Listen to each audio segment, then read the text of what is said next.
In this video, we discuss bump and normal mapping and also round corners shader in Arnold for Cinema 4D.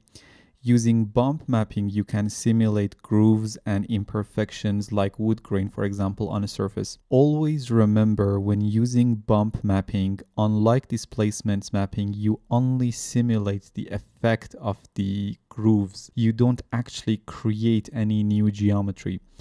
Let's open up the shader that we have it assigned to the shader ball by middle clicking on it and press Ctrl Tab and search for bump.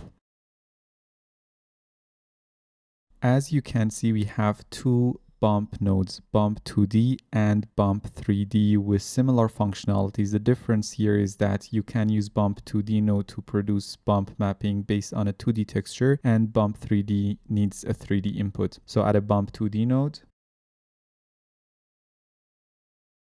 You can see this node has three parameters: bump map, bump height, and normal.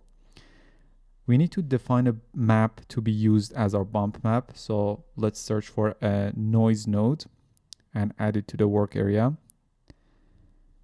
And now connect it to the bump map input of the bump 2D node.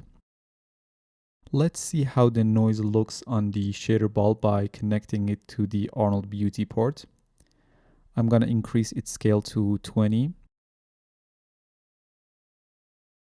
Now we need to connect our bump 2D node to the normal input of the standard surface shader and connect the standard surface shader to the Arnold Beauty port. Bump height controls the amount of bump mapping on the surface. Let's try something like 2 centimeters. Now you can clearly see how our noise texture causing bumpiness and unevenness on our shader ball. Always remember, this is just an illusion. The actual geometry is not changing. Look at the outlines of the geometry. It's perfect. The silhouette is unchanged. Let's use a simple image here to drive our bump mapping. So I'm going to add an image node and load this wood parquet BW02 texture and connect it to the bump map input. And set the image scale to around 0.5.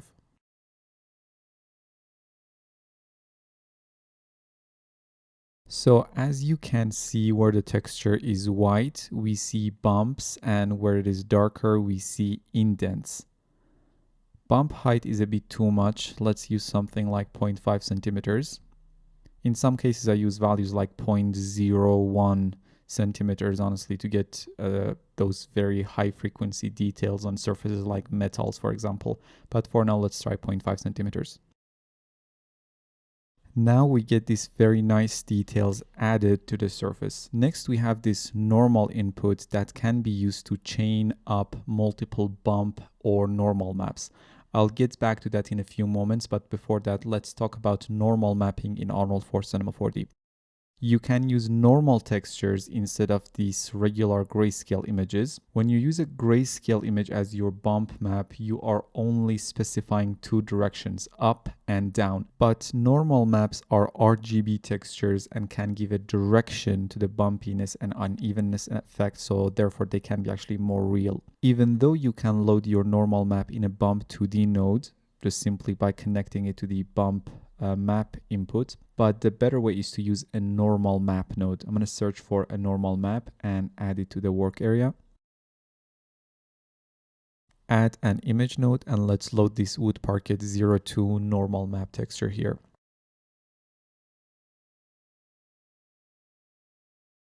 And connect it to the input attribute of the normal map node.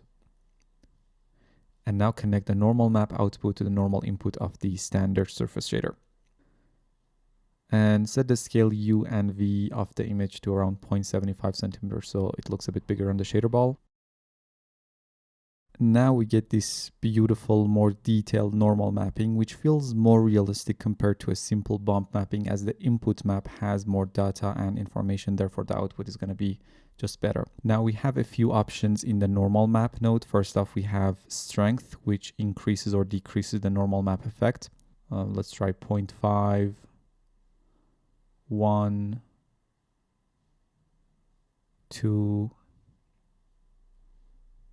and 3. As you increase it, the effect will be more pronounced. I'm going to set it to 2 for now. Now, tangent space controls if the input map is in world space or tangent space. So depending on how the input map was generated, you check or uncheck this option. Normally it's in tangent space.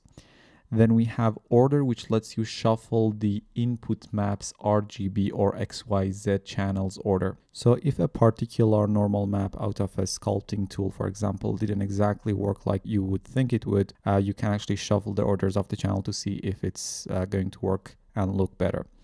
We have invert X, Y, and Z, which allows you to invert X, Y, and Z or RGB channels. We have this color to signed, which for 8-bit maps, if enabled, the input is remapped to the -1 to 1 range, so we can get more data out of our normal maps.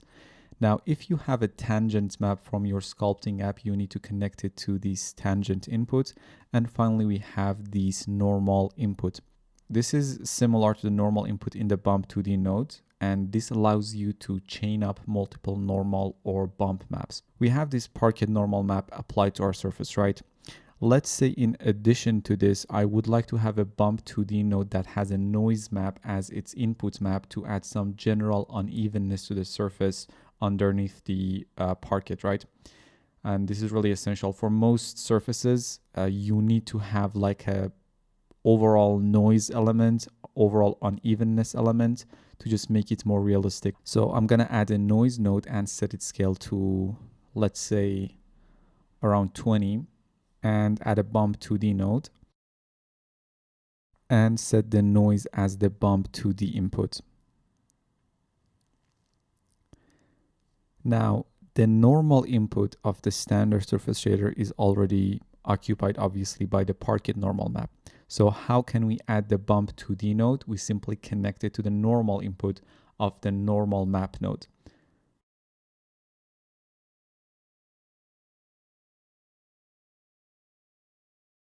Now we get the noise as our bump map while still keeping the normal map. I can decrease the bump height to something like 0.2 centimeters. So now we added that overall unevenness underneath the Parquet normal map. In the Bump 2D node as well, we have a similar normal input that we can use to chain up other normal or bump maps. This is a very, very useful option. Now let me quickly hide the shader ball and unhide this cube geometry. Create a new standard surface shader and assign it to the cube. Let's quickly talk about another shader that relates to bump and normal mapping, which is round corners. Let's add one to the work area. You see this cubical shape has very sharp edges. Round corners shader makes those edges to look round. Just connect the round corners to the normal input of the geometry of the standard surface shader. And now those sharp edges look round. There are some self-explanatory options. The most important one is the radius. The smaller, the better here. You don't want really big values, as big values would look wrong. Let's try 0.25, 0.5, 1, and 2. It also has a normal input to chain other Bump 2D or normal map nodes to it. So if you want, in addition to the round corners, to have some sort of bump or normal mapping, you can use this input. So that is about bump, normal mapping, and round corners in Arnold for Cinema 4D. See you in the next one.